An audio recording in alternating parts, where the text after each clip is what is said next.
أعوذ بالله من الشيطان الرجيم بسم الله الرحمن الرحيم الحمد لله رب العالمين nakachani mbina wole continue بعدين دي لجان كاستي كاكي APRC كابي فو راديو كابي فو راديو نانين كاcha mbina commencé ka tentendi jang tumomin ko nyanta hakilo to la bakede sayin ibe mo treni kamina wala sadate fintino la nyamin andun sada bo ake fango ite fango seniyandira ale batude yalon salo akatina ilota mastala la yamaro la kala lolu ngola ni la salo betata ibe dun arjana sungo junube kafaro beje anim fana jata kendiya akaw ake sundi wala fana jata kendiya beje ha jakabo akela na fulole tanka ka seniyandi bulu sadabo akete fongole seniyandila anin kundingol min nyanta kala ku mesengol mi ala ko sike mentor ko sada nyin ak ala ke tanka wala ake seniyandi sada alimbato de say nyimolo ala jibe say ATM card beta makan dawoda ATM card ni tebe doko la karo doko dami ko foye account yele ni salary fen keta ila kudo kata direct account fo ete buka oje fo ite ka texole je dorong ila funo to do ha kodo dunta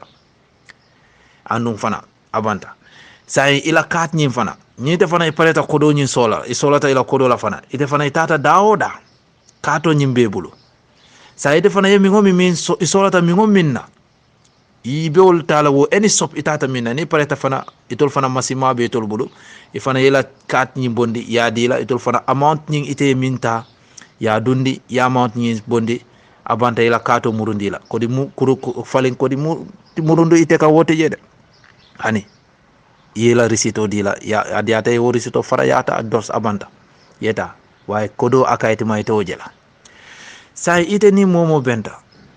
hanni ilafta mari sola kodola iba so no la nyaadi le kodo tebulu sai wala mo manyana sadadi la moy so mo manyane fan seniyandi la de mbetu no kono dorom aliha mbetu no kono do aliha ha mo kana fan seniyandi secondly fana haram domo bebe haramo domola haramo be domola haramo ya tabi daoda e ka tabile ya samba ya di muslimol ka domo wallahi musilmol ka domo sani musilmo ya haramo domo andum kila la diamo ko haramo be momo la itela do buka jabi parce que munatina idabe sunkankan idabe kosoring idabe noring idabe halakiring sai ni de ko ning ijaw nata ay pus fo ay nondi ay dundi foy nota ay na muru kan ke lipa ke kosi ke tamo fadi ibe wurla ala moy halaki e fango be halakirine ko ate ala moy halaka ate mune bate halakindila ala te falela parce que ite dabe norine idabe sunkankan woje ite be la fila minna ka diaw min wo man la fila moy la parce que muna na ba fala malaikul hey ala nyim nyori jana ala kuma mala fila moy parce que dabe sunkankan ala pus jana so ite la doabe jabi no la nyaade wala na kila ya fole ta mala mi ta mata fo batata konko ya kosi fo apisalta ala ko be la fla fala ababulo wilindila ya rabbi wala man kila ko ala bala duwa jabi no la nyaadile madama malbasahu haramun masrabahu haramun wala ala dum fengol be haram yarinne ala min fengo aka domoro min ke wobebe haram yandile min fengo aka min abebe haram yandile abuka to nya fu fadi adorom so ate fa anna istajaba lahu du'a fu ala du'a be jabi no ate jabi no la so nyi moli yo fero bele tunka moli fo yen soto parce que ni haramo ka fu fasi ata ya fay muslime bankol so ndur fana ngatara lari ndur hey tuba bolu inyo mo betol imaji yin donné sono ken nanga million abe mu haramo te be ngasi nga fata dorong fata mo adomola dorong say mo man la fi seno kala mo man la fi gadino kala ka yirol tutu no be lari dorong so be jikirin tuba boli ngata ngamur wala na babili man sa yaje maka mi folem to nyati. Let us back to the land because that world min kana yano alaji be misalo fela sample fele de aliha sa nyin ko min be kerinten ya test le folo ka jibe and ila test ni it was very successful so ntol sa abantale ntol muslimo hey Allahu akbar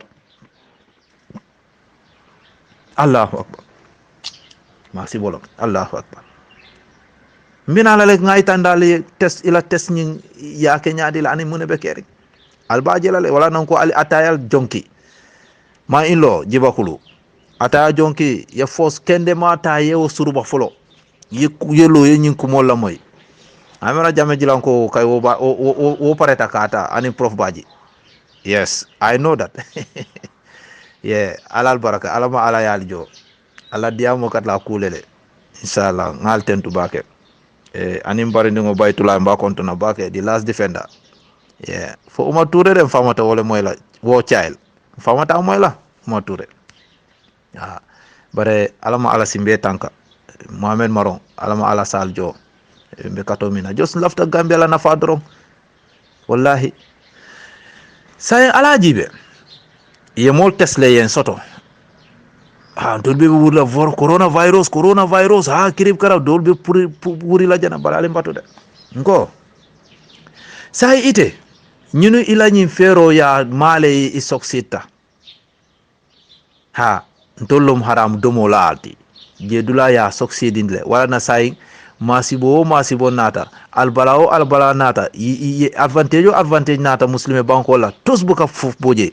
nka salle nka bulo wulindi alama ala si tenkeren alama ala si halaki tos wato le ka gena sembo soto nyo muslime jawol wato le ka gena ka sembo soto ka tambi kunum fawti kana kan kosi kendeke ngawuri koto kendo ala jibe doro how many time ibe advantage tala ka muslimo bankol bun ke fa ka ku jawol beke tos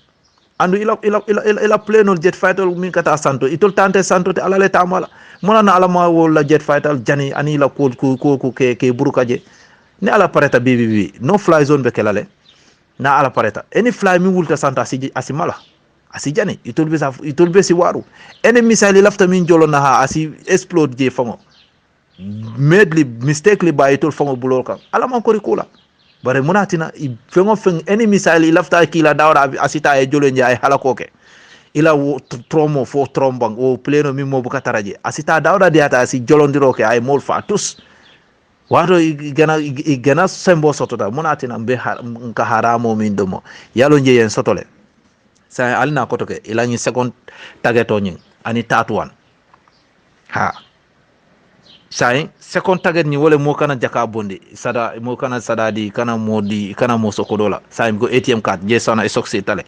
sai tatuan wole coronavirus mi yalon ko from Ebola HIV AIDS Ebola sai coronavirus je fana ya soksi tale because why ya soksi nyadile soksi ta nyadile ali mbatude am coming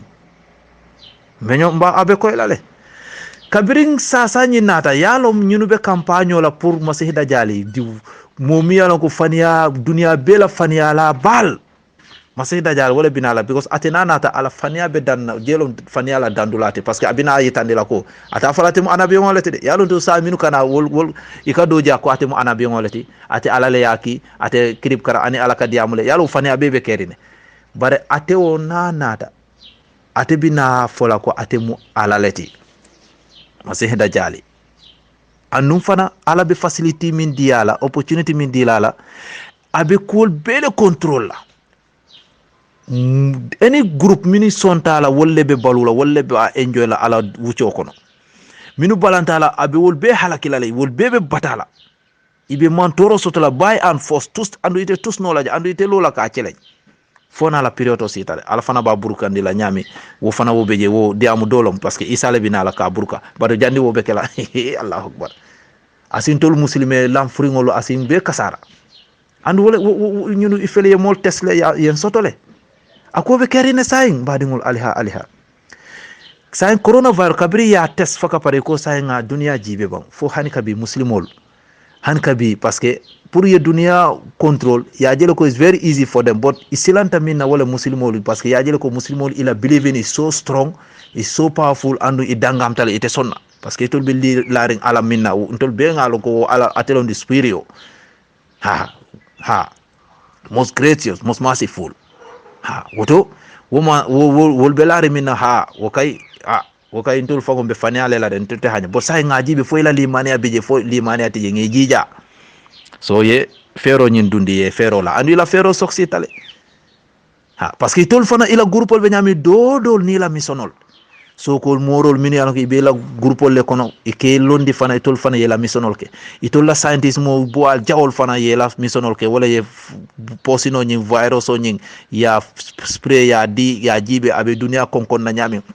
ko kola yena foko he sai woto mo kana finti mo kana ta mo kana si kafa auto mo kana bulodi mola alkana dum alkana ala bato ke alkana grupo ka ala bato so alkana grupo ka ala bato e alkana grupo dula ke yalla wo muslimol ntolla salon tolle ka si wati kiling saje mo wili wilol ye gada dula kiling ka ala bato so woto sai ngaji be foni nge jija wala be selana le yabula ngaji be isoksi tale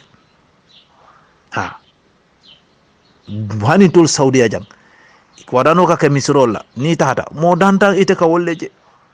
andu ko mo ni lafta si salino ila bun kono de because nyun ko mbe kera aman safe so ye wadano ke ni tata safe follow fango ni o fata flanjango buka nyaka saudi jamingol mi ala ko wol ka faale dew bare sa nyi jarabo jibe toro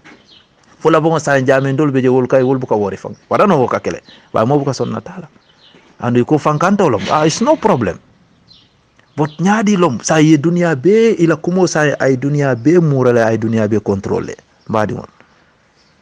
alaji be de yalo je succeed taje ha they have succeeded so kabirin woketa yaje loko yo woto nintol pareta sayin si dunia mamandino na kumo wole be lola ala la kumo wote lola never ya test succeed tanyindulala jamingol banku dolu min yalon ko wol jolal kam fo erusel langule e gol komin fenko ye doko min kuntu ya fay yiro kan santo a changtaje yalo ni fonyo nata ni fonyo ya mama dire wo yalo ka ajele ko wo katara atebe batu rola pour ka futa duma so jolal kam wole fo erusel rangul e langule e gol wole mul mi yalon ko kabirin kayro be kere ibukata jamen salola ibukata juma salola dolbe je salini sali banna salini banna sali wala juma nin juma so ni wol nyin kumo fintita nan ko mol si sino ye sali soko no yalo ba folo he ha iko sa ko mo mo nyana tal kasan he billahi sayo kay he mo si sali ya ye diamu ko ni amo yamira i wori tale anu ima wori wol kay wol we tara wutul kay hanni wol kay hanna asita for next 5 years itul te wori la wala ha so wolte wori la wala ya ke nganyar la ngoti hey billahi ko nyin sasa o kay sayo kay ha sayo ka sali soko no andu fang do be je ibuka sali soko no fang ibuka sali fang ibuka wori yalo dino le mam futa moli wala limani aman taraje say ntolla sokol morol min yalon ko be jikiringila andu yar fo wul be kubur ware wol ni setano le be dogo ka nyi devil wasifal people ol mi yalon ko fana mu agent fana itol fana ye misono min dila ala ali matude wala mo jumati minu mi yalla ko ñin muni ka communication ke ika dinkle wala ka fo Sheikh Mohammed min be kaba watchman ka wala si wota kila ko mo million ngol fata ita jahannama anyum fani abe kerimba wul be kam mun la hakilol muslimol jibe na hakilol be nyaadile ha ani mo dol min yalla ko wol kanale fana ya fo Sheikh Mohammed Said subhanallah wol fana yana yelo kara dola ha wol fana yana ya foko ha mimbe skila la masjido kaburo mimba wahtu mankan fu fana ko asibota kila ko tenita abe mu fani aladi wube pour kan tol musimol la hakilo sunya ka jibe de ntol mbe mune fola animbe min toleto na limane be nyaade iksafu ko ha ni wo kuma mo ya janjandi mo tan saba mo kambu cire ni wo ke dorom ha ala be de malale ni ma wo ke dorom ala si kari dole yake kabira yake abe do ko dula amon sonna nyin ko mo janjandi la yala do ko burka bulu ala ko tinyata mo do nyin wo foare ba abe bataring kabira nyin ke doro ala ya harja ya bunda yele abe mu faniya ko wolati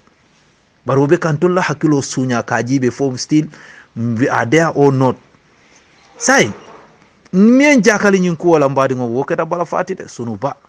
say yaje ko yara fa muslimol ila believing nyin is very poor ani fana say amanda wo limani ala po nyin fango damade lamfo damade ilaftalo na fo tolel si ata muslimol kon muslime ko da wala nan ko ali hekato de minu yake iba fala he ali hafele nyo ka ay mol kaja filewo ay mol jalay bakele wala ay mone nyanden tende ilaftale kalon fo say muslimol ila limaniya lam futale fo amal lam fu ya jele ko no say they are very low level in terms of faith iman so ilafta yo so ko morol fana ye bondile ke pus fana ke test fo tolel siata muslime kunda fo tolel mansia inata je ko yara fon tolel be siari muslime kunda say ko yo say nyindula wolen sunude parce que say ye mol la toliya muta ali alo ye mol la toliya muta min todo so ko talibe morolu so ko morolu say dol ko ha nde nsibo tante mu talibe bay yalom hani say talibe bay hani bay fon la bun e dingol min yalon ko wolle be kulo kono say wol bebe delale ite sonna ko nyi sosala because munatinna yaje ko nyi cewo nyi talibe nyi ayla moro le promote ani itolla tijane ani ila tarikha nyase so ay promote le so itol ibe dela kan woko kama ite sonna fala ko hey nyimbe faniale la because of muno ayetolla tarikho nyi ayetolla moro nyi ay wole promote so ite sonna kiskis la gaje ko fanialo ite sonna bare tonya minu meta karangola nto nga stad majliso la karantal fonata arabic la nte ngalo ne alqur'ano mi ite ka alqur'ano mi kara wati do ite la nyaala continue ni nyaal ni nya hef ni kamin fo hef sometimes aka jolonne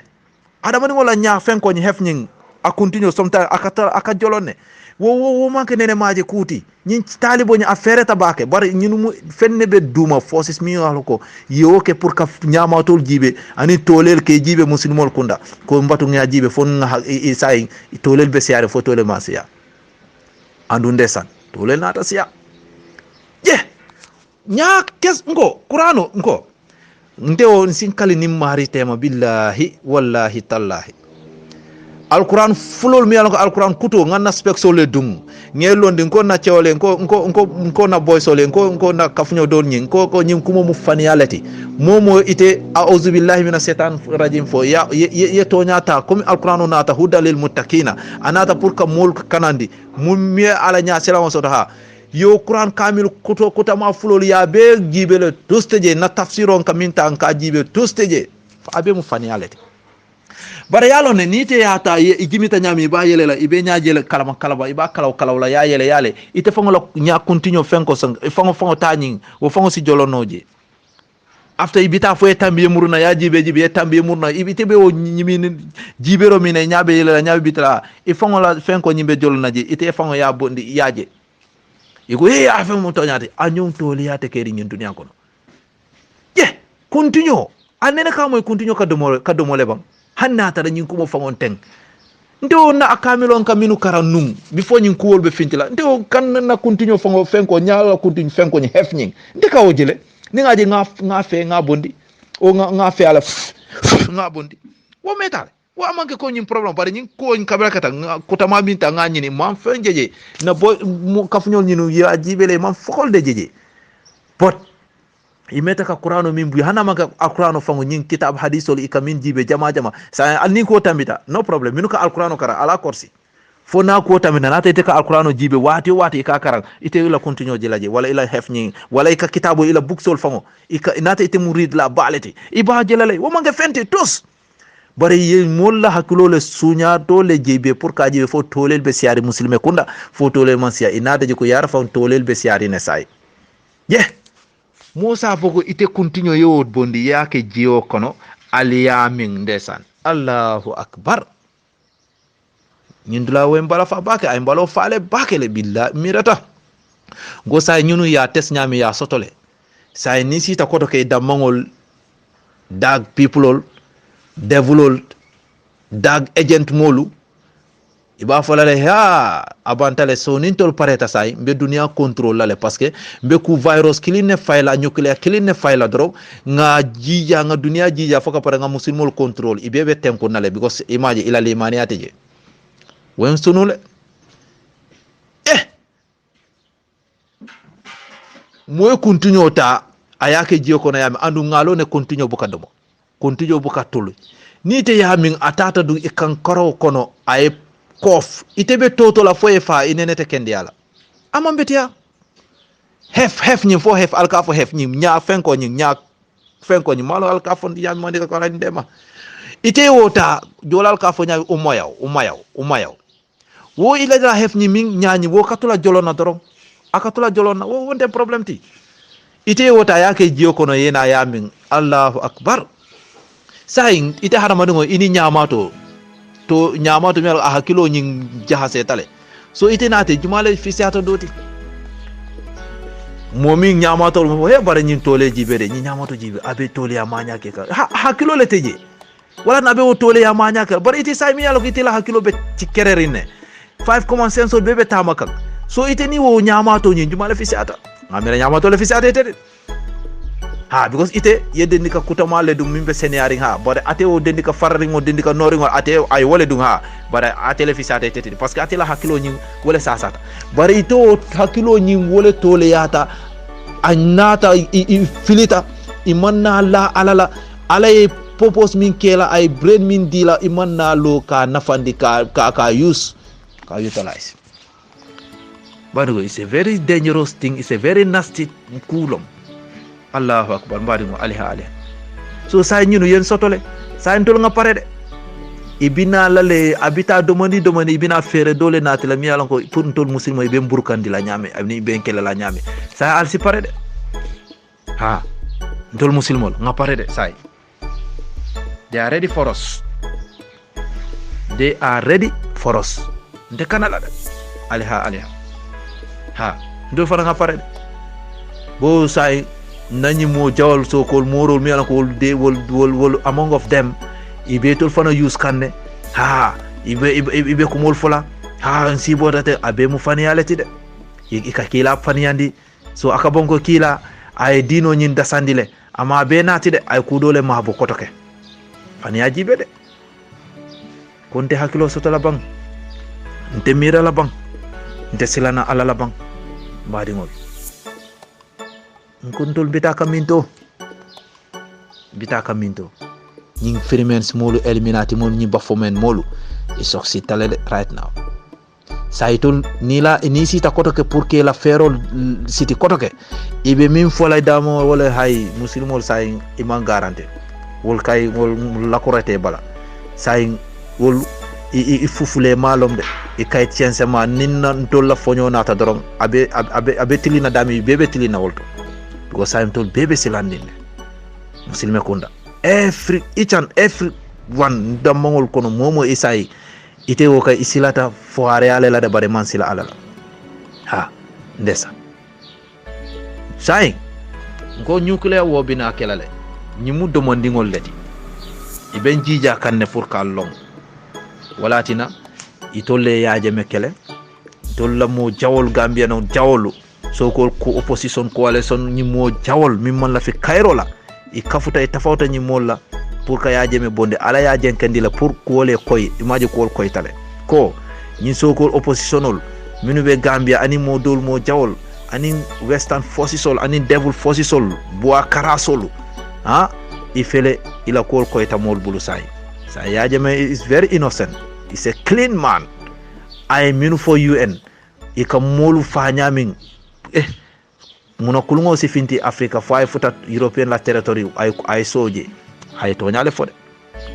so iman la fi momi awareness ta momi kuninta ko yaaji me kuninta nyame iman la fi wala ha iman la fi mo lon momo keta mo kunindingo rek they don't love you, they don't want you otombe na kumolo la jam to ma diamu do min to tambita o kala in defense of Islam bari APRC kolo mbani Gambia kolo mo kendolo mbal kontona mbal tantula mbal jahla nakuma weka APRC la formule bele ani yutol ni grina bele mo musukunda ke kunda mbal ngolu mbal kontona almu foroleti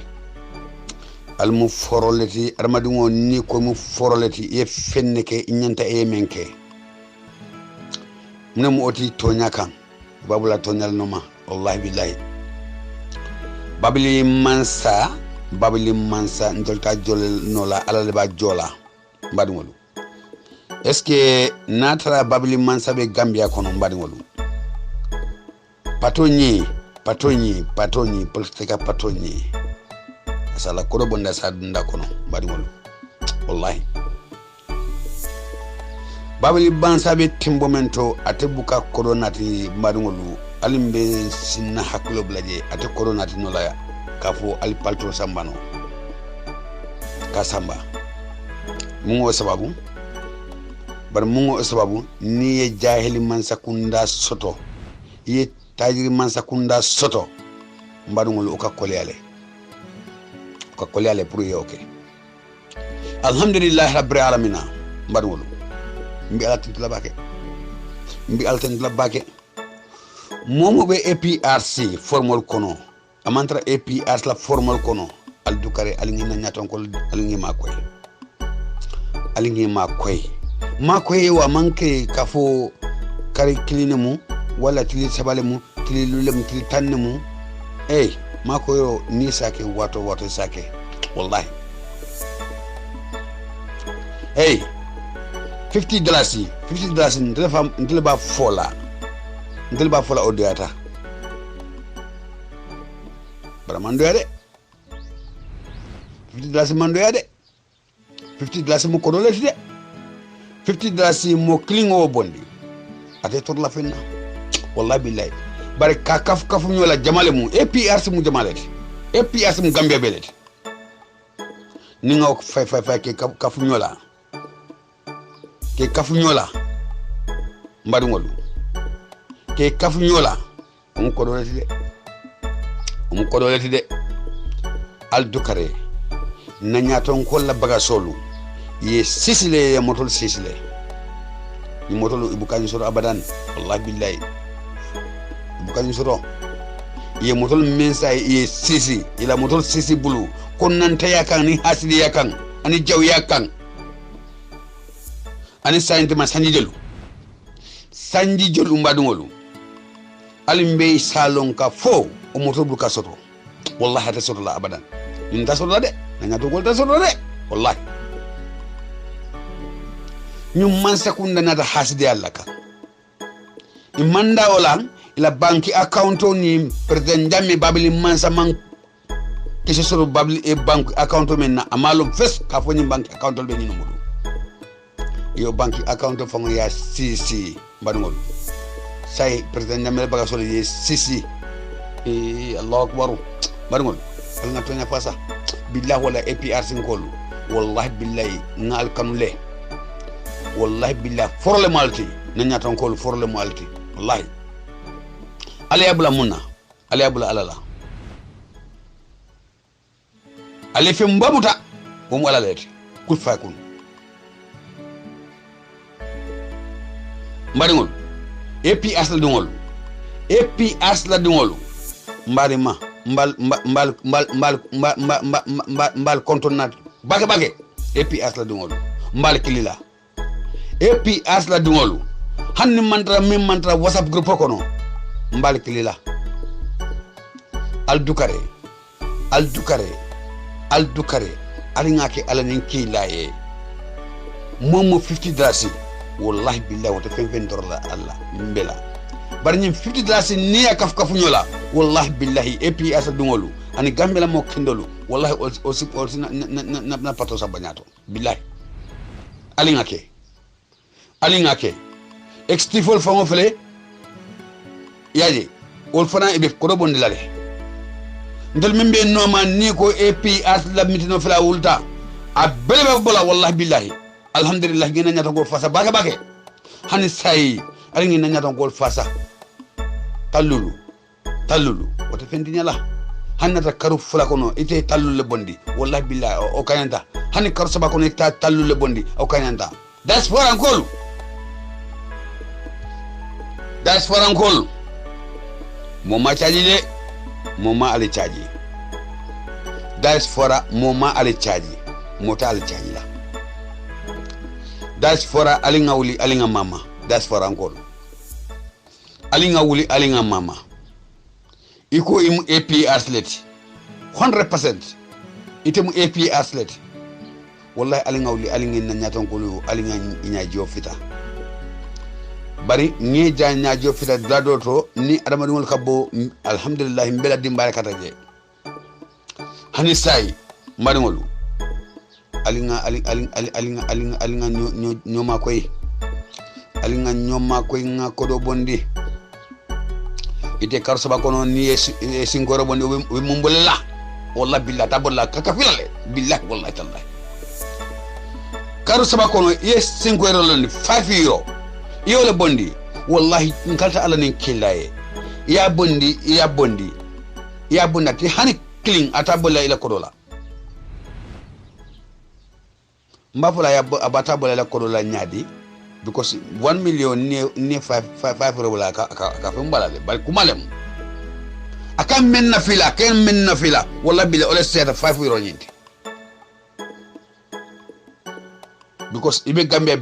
be ibe be nya jofitala munkan na boro mu munti pour APRC banko nyinta APRC e banko nyinta mbe borkan on la because APS da manesini banko samba asike kaira banko ti asike mumuni banko ti asike nakilin fakilin banko ti kaira siji banko nyinka aldukare alake alanin kilaye mote mo chayila kafo kati hulane nyimbondi atota momo na ala jusol tema aldukare dais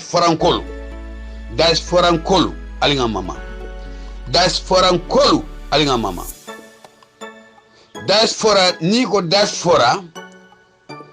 diaspora amunta koy botalle manta gambia kono de ngamra wala munde aldukare alinga mama alinga nyoma koy alinga mama alinga nyaton kolu nyaajo fita alinga nyoma koy alinga president jamme ka jelendi wallahi mune adamadi woni konte do amunta ko jelele mu babli man sabe kontan le billah be to be kontan le bake muntina mu ngati o sababu because ay patron ni aya kalfa menna alhamdulillah rabbil alamin allahu akbar abubakar sider forolem nyinge wala haju man tar politiko do bare ya lonne ko kalfo mu ala la fembalet adamadu ngo bota aya beleje ako pa bakari naparto afele nga kalfoyla allahu akbar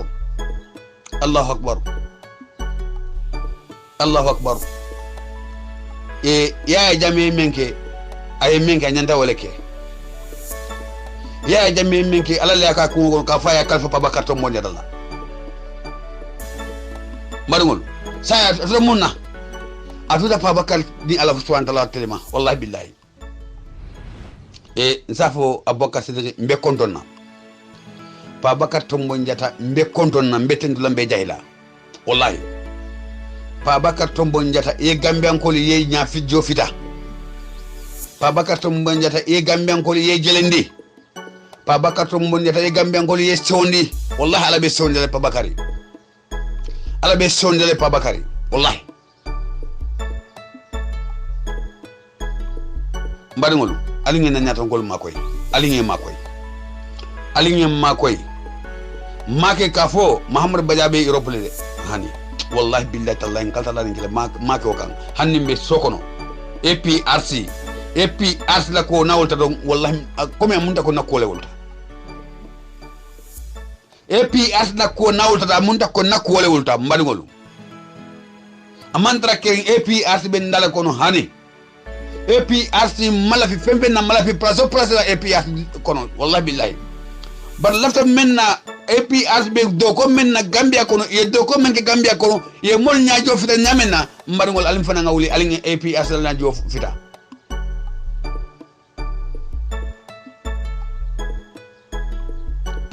palaso membe palaso ni ole 40 alhamdulillah rabbil alamin ndul kanyante den katakana ndul kanyante de mo tajibe la kafo he ndema fendo mo APRC abela demo Gambia kono wallahi billahi sikalino billahi wala tallahi kaltala nin kilay Gambia o man rek Gambia kono itema APRC la nafa domo ni ma kodo akodo sodo ina ya adomo ni na ma domo fama domo no ma domo bari ya domo ni man kodo sodo ngata slola babili man say slow godro ibota kam o munna falete kurango fele o munna falete courant o mun nafaleti jio la silo nafalem ka motanga o mun nafaleti babul masala tlodo juma samoy ala tlodo juma samoy ka fo ñun mo regana inata atakola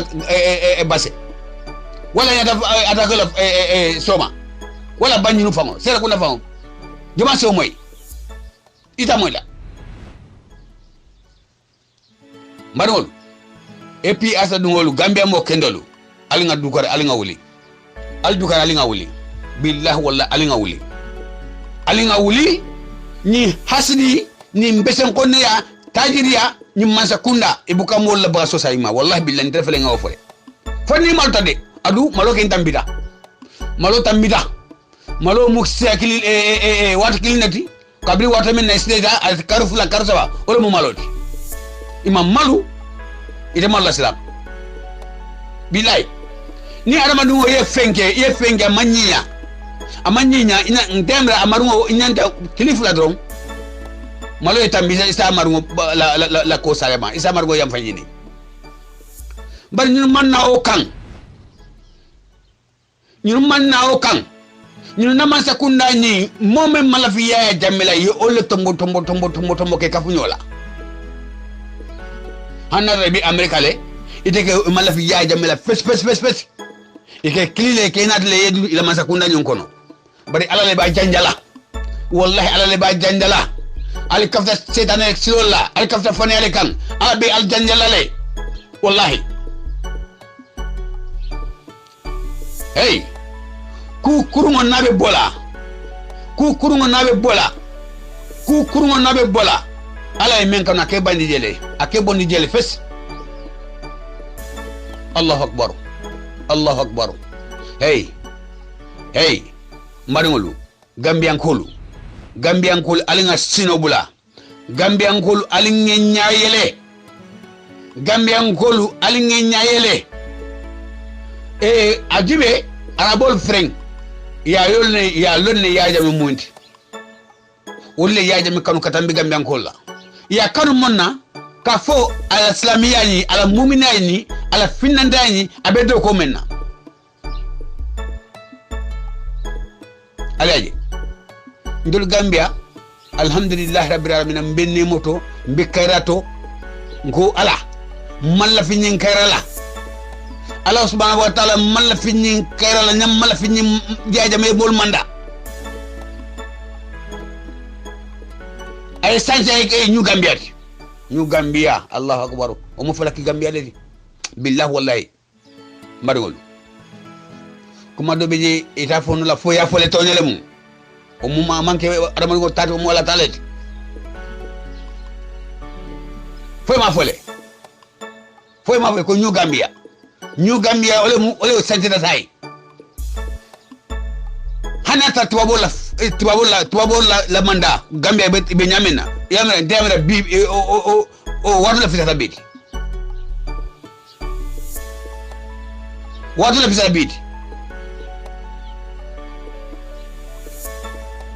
marwol yalo armadin setane menga setane kanu wallahi mala fi to nyaaje armadin setane menga setane kanu o mala fi to nyaaje hani setane bala fana ni ngadon abafola adiyata ya bedada kati bedada hanni man sakunda mantra to nyakan hani arama bor la man sakunda mantra to nyakan menu nga arama bor chopodi wo ibana male bedada binto fo la anyale ba fo est ce que gambia traité mena ba ya jamme be masala wata mena ne saindu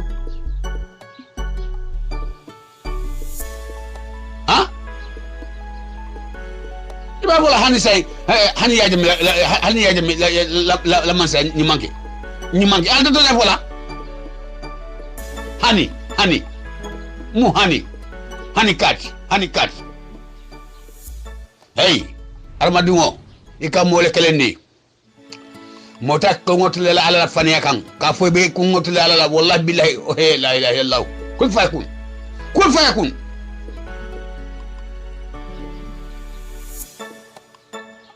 ali bala dong bere kabri sanji clean sanji fula sanji saba ya jammi adram la fo arabadu wala be nyola ba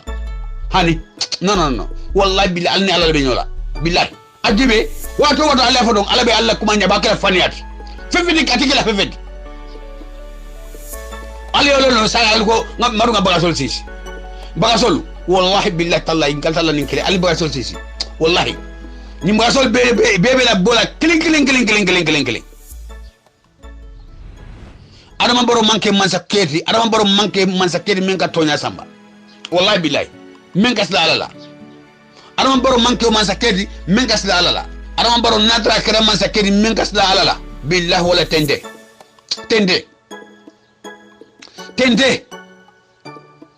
ni ko adama baro yaaje mela bawsa ko fa hani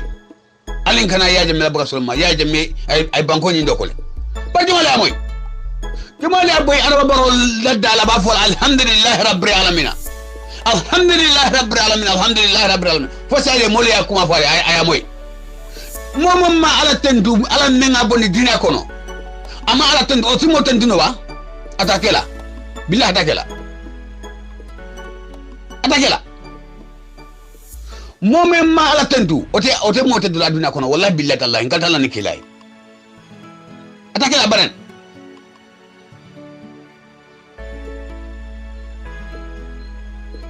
ya jame ko dalake hani mo kilman fa mola fo ko ya jame kabir jara fo akwa abejila jara ko abejila mol manso iko e plano lake ye nyimbe fo ko tabe kala duame do mo defala allahu akbar ya jame ala ya kanule et puis arsin kol ala fo alhamdulillah rabbil alamin ala alkanule wallahi billahi gambe en kol mo kendol ala ya alkanule wala dina jalanta ye hasna bake ye kol beta mandi ye jani commission nadi abe mo fani aleti ye tiara rasi abe fani aleti hasidi tiara si ngali talindali idea wala do mando kabe ba kasu no tale jelebe mo fala yalo wala dina kabe imade malu mo atsakarni tiara rasi aboda watu minna ajibi akafa nyamena saindu fo mome ila mol kata ila mo bata mol ba bola no mad hay wallahi billahi sedan ila alkafu nyola ala bal jinilale ala bal fakilale ya je minto mbadongolu ngali ninga kuklina yopu ye dadu ni tiara si kono ba itakela because ya lone ni me fana yako araboldu ya lone kafo ni tiara si be fana leka wallahi ala le bal falakila setane le al kafu ala be al falakila le al ni malole bu turo malodro wato al ni malole ninu manata ay mahani kulun kelima fo ya jami alhamdulillah rabbil alamin abarka ala yaketele ni dara ala yaketele ki nyinge imake itakela wallahi ala yalo al salo kul wakum min deta ole mu ya ay APS la partout because ka betonyale kam ya ala subhanahu wa ta'ala dinani islamiyani mafo to la dadi gambia bari to la sembe ni gambia kila rasul sallallahu alaihi wasallam sunna ito la sembe ni gambia ye islamol fasa ye kristal fana ye fasa ya jamme alhamdulillah rabbil alamin aya bula alquran nomade ala la kuma kamole moti kafiro sana dila banko ko ne sajindi amam problème solo ya jamme wallahi billahi kafiro sana dila korda ko ne sajindi ataka problème lun menna muy nyante kafiro bayla mo lu ngomati na ya sungo blay la dimbaya no makafo abedun la kafiri ala solola o lu ngole muy nyante la kafiro ya bay sokono ya bay banko kam adu ya jamme ya kele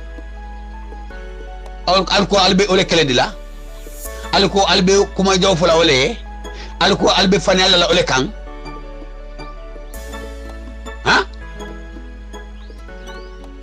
Allahu akbar gambia alinga tanoma masakunda lebe mulu ni masakunda ni manna tonyaka men famo ya akko ni molla dina bela abeya moy akko ndefango ngendi mo fale pour Gambia bo nyin torato ndefango ngendi mo fale pour Gambia bo kala ko na edo toro ko no ite ma dungoñi ite tati Allah subhanahu wa ta'ala tamu atla dila wallahi nyin dungo wallahi ngadala ni kilaye aram barila nyin dungo abi wora batla de abi batla billahi wallahi edi woni abe fala wato men ala sanjobu sanjolleti iba fala wato men ala sanjobu sanjolleti ala jurumo be ya be ku abalola amam fello dinu woni mam fello ha ita ta nga gambe la nga gambe ta gambe nga ota ole jatende na dungo nyinti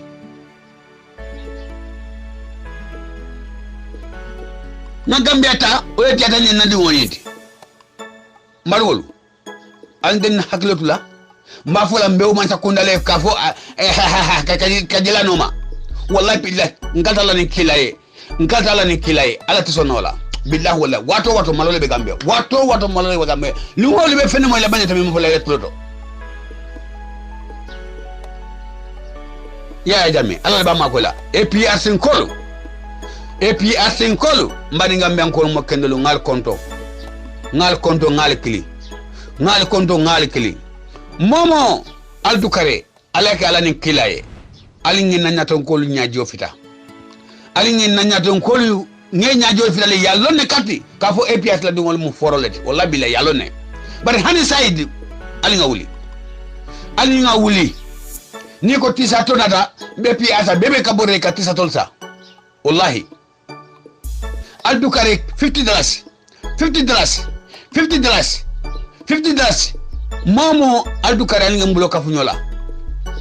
$50 ya so danin karo kono ba ya so karo men menala ba aldukare alinga bondi alinga edin na chamano la ke kafunyola ke bondi ke na chamano la e samba na nyaton ko le aldukare alinga kala ni kelay ni $50 ni di modol sanno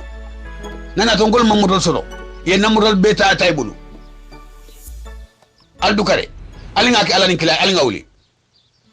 wuli mbadingolu ala ke ala ni kelay na audio ni nali ya soto ale janja formo kono albe ya moy min mantra formo kono mu APS la dungoldi alimbe ya fo nyoye $50 alinga nyoma koy $50 o te fem atabole la wala bilay ite fele bi ni boda don $100 isi o jom ata ni silaw 200 te sila aldukare alinga kay nyinti ka ke nasono moto po ngaya APS kanu nyamena ngapesa nyame kanu nyamena ayta nasono moto nyamena aldukare nyim ko do fana alinga ke nasono moto diaspora ngolu oto momo la ala sono symbole bulu ni yalon €5 ni yalo €10 ni yalo €20 ni yalo €30 ni yalo €50 €100 motema afala moye nyimbondi bar aldukare hanni men fa ngafo mba folale bari adama wol besta moy bari aldukare alinga wuli ngalonne kafo na mansa kunda kemmembeje mansa kunda membe si man sitonya kan wallahi billahi na moto muta wallahi billahi ita murnila motol ni ye be bornile ye be bornile ye motol ni bornile e fakile e koloni fana ya domole ila bagasol fana ye be janyale marwol alinga nasi alinga wuli mbal be konton na mbalton da mbal jale anna banwal Muhammad Badia abesti experience. Assalamu alaikum warahmatullahi ta'ala wabarakatuh. Natra nga kumanya ay motora sampe mbul mata okan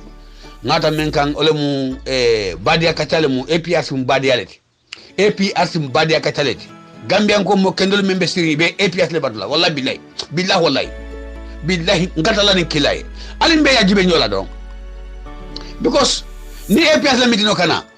mitini bal kana rali kana mo clean ngolo ko kawle to mo prieta bari ko wadu men APRC babile masa nanyato ga kendo min gede Babakar Tombo nyata de akona la dumala ngol la exefol be iko APRC la dungoli ko iso babile masa imuruna banko nyinga Allahu akbar ole ma da dungol be boda hani sayndi abe mambo because you arara abe manta you arara tada nyamena nzafo modol lulu ba ole tadaje moto lulu mana la bosolem alingata ka wallahi ali ngata kandro mbal konton na mbal ton mbal jayla mbal konton na mbal ton mbal jayla mbal ngolu ali ngawuli APRC ali ngawuli gambe an ko mo kendalu ali ngawuli assalamu alaikum alna bana Muhammad Bajabe Seysa assalamu alaikum warahmatullahi ta'ala wabarakatuh أعوذ بالله من الشيطان الرجيم بسم الله الرحمن الرحيم الحمد لله رب العالمين والصلاة والسلام على رسول الله السلام عليكم ورحمة الله وبركاته APRC diaspora radio na bari ma ci jam na ta kacala jang kacamoy na kumo moy FM studio to min be alla Gambia na ex military officer la diamo ngada landi insanity akumata wol min tambita atinin na Gambia mansa kunda tema ay kacado kaji ko ya muto min ke fiya soron sangi tan ani woro ba ko sangi tan min fenna mo ba ko to ngasa round up da fa tan woro to sa sangi tan woro ala fo nyen ngatu woto bare binaw kacala kala jam wala kacare so fana min faylaje la moyro to ko mo mi I mean for radio station as an ex-military officer buton nyonko mbele ba moyla ngalam be nga moy nyoda manjere ngala audio play bare fana be commanding file je janni benana ka tung ala koto ka full program coverage di landing ay kumo fo na babene manza ex president Yahya Jammeh ay min fala koto ay tumiro minke minambe fidama nen fal jebi sa ko sound fo lon ko ten fu radio timo be na janne di diaspora radio minambe kacala na moyro to na mem moy Gambia di won ka na military min namo jono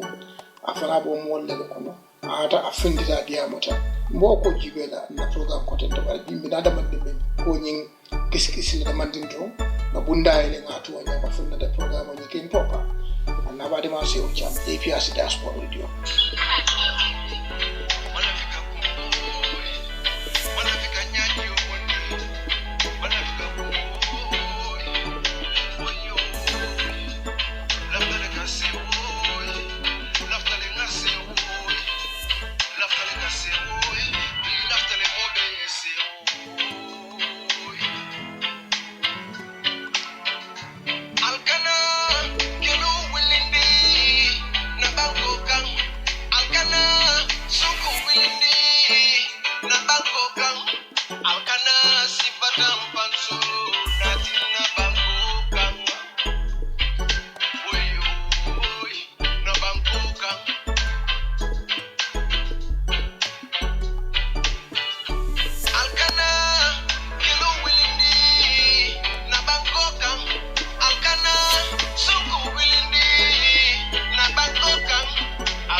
kana sonko wulinde na banko kan kana kelo wulinde na banko kan to safare sonko kanju janne mi kelo kanju la alman be tankala kede kanjo mbadi ngol fon wo nyama Gambia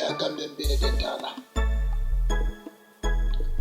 mbadi ngol ngalan din sane ex military officer ngala diamo mo ay kumo min kacha min fo modi ko kudeta miyano ko ya to tumano ko kulu miyano ko amanso lande ne wo fo modi ngala ko mo moy amin fo budum hakkilimatu hakkilo be mon be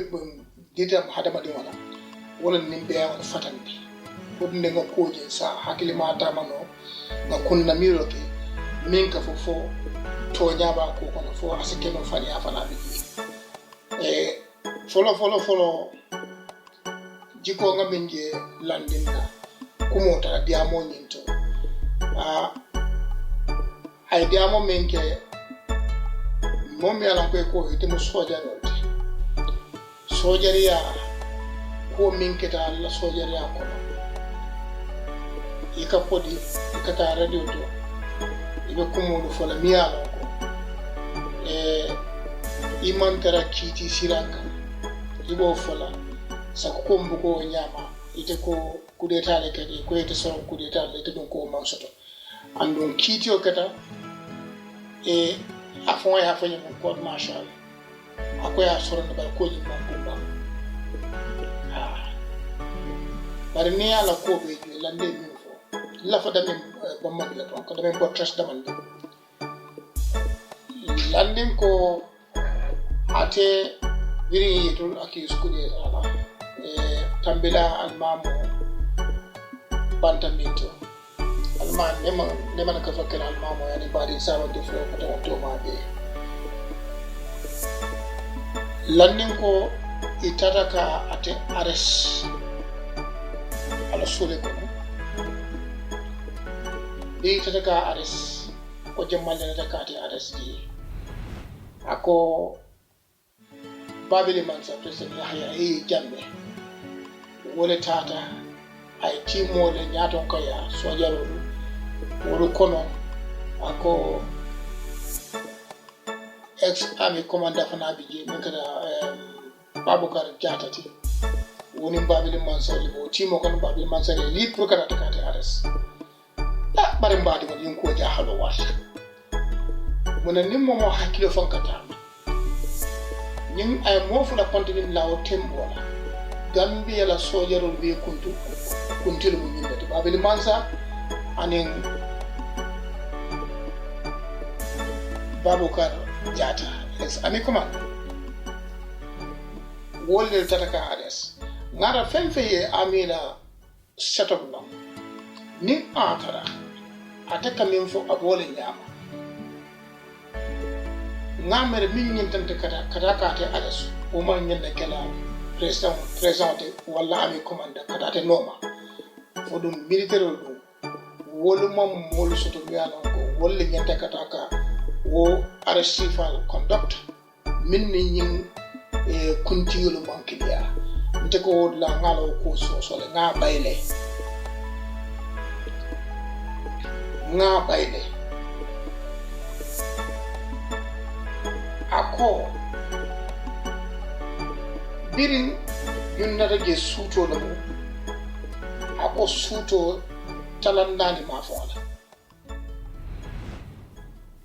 talannani suuto de ako talannani suuto ha lande wala ko ako jamal nata jamal ko nyato ka ako babili mansa bi yoni nyato ko ti ani ngamol min fo Babukar ani mo ko tawol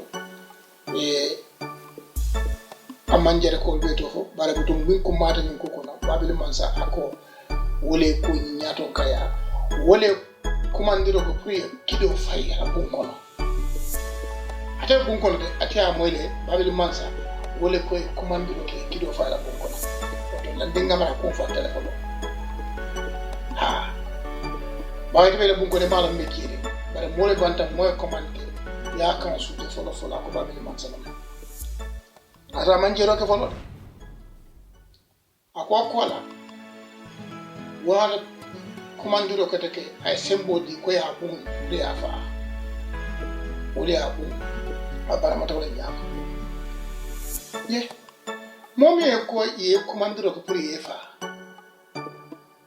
ye de bun bulo wala dawala de mefa woto ko atonya fon abu mun dolto jam iko kumandiro pour ye fa wala bire bundiro ke bulu da ba ito de mankata wo mo lete mo tay arrest to landing sana le ñon ko mo Gambia de sewu chante ko mallala ko mo anda bandi mallala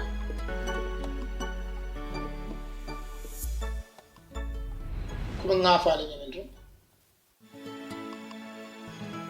sojarolu wala mo moy service ke kan ko ñing operation sifa ngamira wo mo jamal de military ko so jere abundar min yalan ko wollen sita kanyum ko topoto atari la alfa ma futo la sa ko suta ta kasuto wato mo fa ta ka da wato ala kuma ko no pro ko nga fa la ni ko mo ba su jere le to ba mi na program ko la be ko mo ka ta kende ke udi entire radio timo ala ko ni analyze landing ala kumolu kono ko jolaɗo wollo mo siwti men ko wolle naifta ka tambi siwol ɓiya tambiya kono ala kumo ko ay wala findinde ala kumol kono landin ko babili mansa ala bo gambiya hani sayi jolaɗo imam findi ka idabo ala ko to idabi jan sayi bawo amonta ko nin ku mandin kol sa ko minna ko mali butu so fasaja ibolela ako bawo ila idingola ala kuma wala fitindi ako bare jolal be kanate ate manta ate ngam jolalti tonya ntamera min keta landing en dole fona ko be ba ate ko yata accuse ko inata mutawo nyami asam landing fona de amoko ko ta ko tepo nyi min play mi sa so ko wala min play no ka tande ko atelo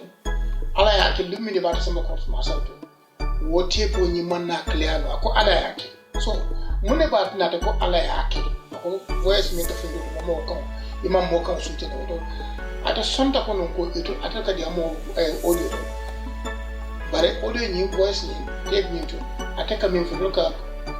command min di is a normal command mi alon ko yibi ne la ko kala ko min la ministeri ya ko no fo ni mal be ya mo ile ko nga fa ya manjere ngala audio play ko take iko kuma sifa fo ata ko min ko audio la mo fa tele keta so yaro tika tan wala ba wol malon ko wala mi la day to day business ni tara ko min ibe len diplôme no kala landin no kuma fonante ko to nyata ko wo kuma kelen ko landin ko ala yake bi tara kiji la wo tepo ni manna plena ko man seniano ko teke wat ne man silo soto no ala evidence soto no ala to landin nim ko mo sila nim tara ala on wo kelen tan to evidence min je ni ko ba so tere no ko to e min fo la ko te tumbi no to la bi je ala ko mo ka men fonti man ko te ko ma de ka on understand me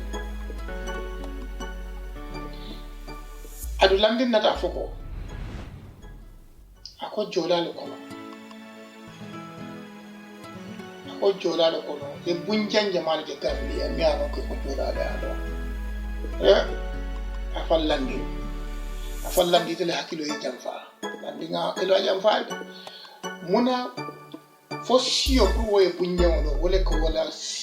importance findi de mo ko do ko le ka ko ba na mo de ma respect ba fo bunjang ko lo wonti mombe banko bun kono ba mi bunjango ibe hada ba den kini ala len to be da ay siwol be da man ni ko no sulo ni jolande man ya ko da gambe ko no dunya dawda wala ko maaje jolal han bitiko fi buka bitiko je mi ya non ko e ko fo jolal da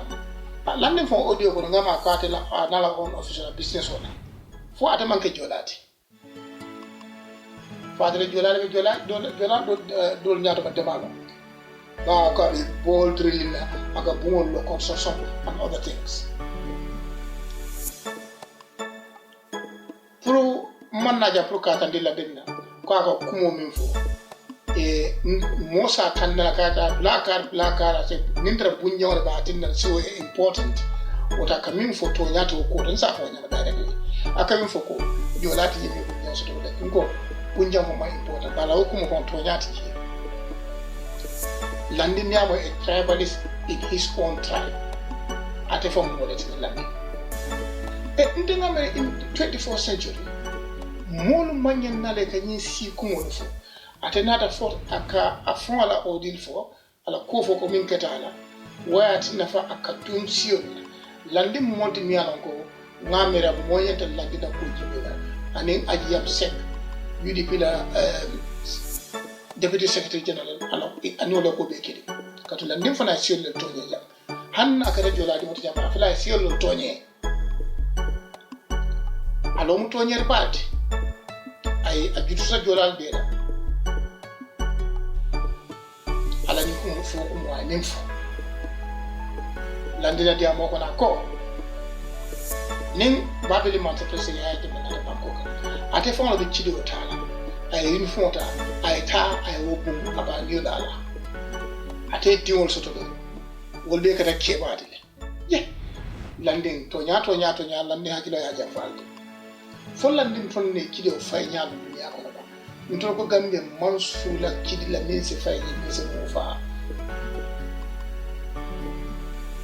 ba ko ate amon wori ate si sanole aman sila saya kana ate dingon biya dingon ala boy so kebata ate sunkutol kebata fo landing dam mali o so gambe ba dingon din kendi muso hakay mon be o so mo jamaali o so annum as far as I know landing mantara military ya ko ansa min tembo min amantara soldier ya ate ko kido tala mon to beto fo gambia loya wole di momi ala ko amanka soldier ta da kido ta yo di de ka ta mo landing ngamara yalla lo ko mo fana be sibo ko mo la wot andu landing ko ni ajibe fodum abe do ko nyen la ko pour masa ko ndase ko di landing na ba bawla nete keta anata fanketa kota ke dia mo ko commanding jelenati nim president nim bisi adam baro foka tandi ko ala kumolu ko aka mitfindi ka tandi ko woni nyento wala karto di da wala ka to wala wati ala kumol nali e namo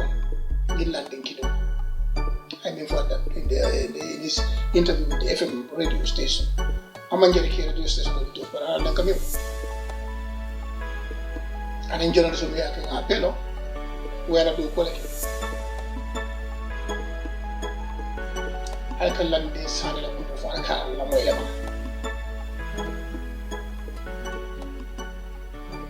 landin sana kaca ko ni kajile ko molam landin mi ko ay sonde mi ciide ale bala e kara momi alon ka ko atini babil man sa do buta nyoka to le buta nyola sore ala diamo nyin ko no ako babil man sa jola lo kala mo ko babili mansa be hanna be sirin ala bunkono kadilla ite ko ke bansan babili mansa kala o hayna ye jola jamale o fo ba ni landi ngamera inyanta sila ye mira elo kumo ye minfo ye ta fc fo la badi mo de hada badi fo kambe de bebo lo selo kumo ye tonyero abula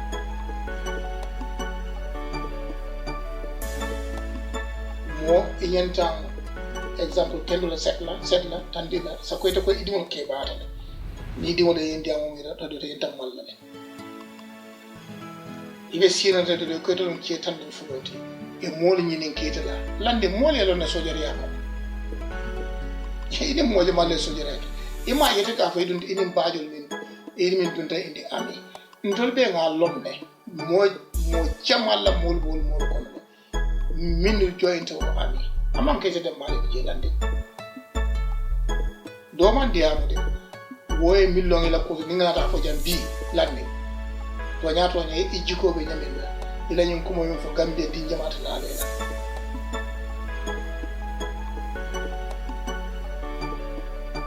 ya ko lande ko ni bandi ma sala da gambe mi ko mira ko abinala ke president du banko ko wonde sibo le la lande ako ni ara wobata ko de kale o bundiki wo se mero ko fo e se plano ka nim batalo national banko tra ka banko ta ko nin tra yo bondi coup d'état ko barako bawo yo bondi carte fo ko president adam baro winda lande na kuma ka yine findinde ko wala tinna wote kilono president gambia banko ka constitution jawale fo gambia banko kan lande e ko 40 leti itata fo jita amita high school lande ila ko sila mafe makara bara fo gambia la constitution ite kata service man le service da ya how many years fe wada mamri alo time jamale constitution ka fo ko momi ala ko ite mal ite lono kata fa gambia wo mo jamalti andu e arrete mari banko di monti ani loi min fo woto wolbi cede nambe amanjari ngana ngo fo jaro loi mo jamale ton pura kana no carte fa wala pura tata no public office mo jamale tilande ilo la you miss everything malukuba ni sojaro min fo ko ite ini min sojaro yake sabe so ilo ko mo be baba ni de to nyato ya fa hakilo de min ala hakito ko moto ko e babel man so de carte fa olto do ya tende ko wote ken ko te gambe present ko de akela ko mom wote ni akara yo bu forcer coup d'état le ko ya bondi ha ye lande la ko jahalo wasa as far as I know Gambia carte fero wala ñentante ke mo fu tema wala mo dantal tema nim men gagneta a aussi ramo na gagné rek Aston State House so say ning a tara ite ko yaaje mate ke present ni yaaje mena ta ko takate fata winda fo ite le bo stop la ba ite landing ando ngamere mol mi yelonde e ko ite manki fo wala ke la tipasi na bro da yabol de baykla ako iman kela nyafusi sako kela timba ala fo landing ni bana do nyoro ko ya Gambia dingolo wolu malla fi Sonko la Gambia dingolo iko alim kana kelo wulin na banko kan wato landing ala yama APR sida ko radio ala bari man se ucha banko kan kelo kan janja wole nati banko kan ako kelo kan janja nati banko wala mo sako mo me ko tata fay sojare yake iti nata sojare ya kullol min do woto nene maaji duniya ko no e landing abenyin kumol min fo kanka kuma ko min ne ba fa min na kulliyoto sojaro manyanda mala wala man ka sojare ya jikoti wonna sojaro ni be kitiyo kala ibuka sammanna sijal kiti la ka sam ko ma sha landing ballanding kete moti mi alon ko akata koy ba fa mo min la kulleto man ko sa fa ni akumata mbadi wona alna badi ma se ucham e PR dashboard soko willingly na banko kan alkana kilo willingly na banko kan alkana sifata personati na mamlutema tolbe mukilindeti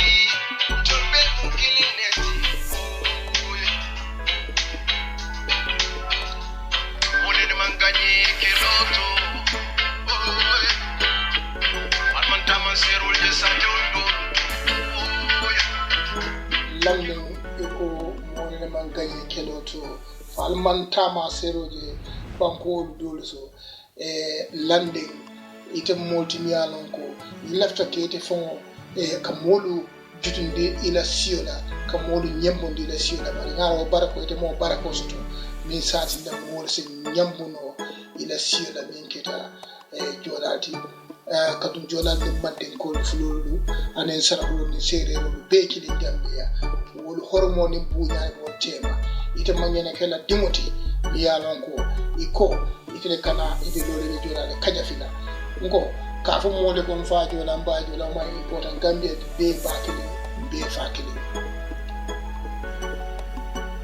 wole important e manyena platform o tala you go to the platform ibe siodol tala ko pick out ka tande ko niyaajol be tebe koma nyinni natinna because jolal naif tade ya lande ilo kuma imira ba bawe ko faamu jolati iba jola ilo kuma amira e kuma folla e ni be la wulula men ne sa dawote sewol men ikana molla baade molla wulula men lande yanta horomo soto le fonye horomo soto halawadi kote ngoni to manden ko safa nyaadi semberan sembe kebala lande ni ma kuliya ikana feya semberan sembe kebala ni ma kuliya kana feya na bari ma se cham APR dashboard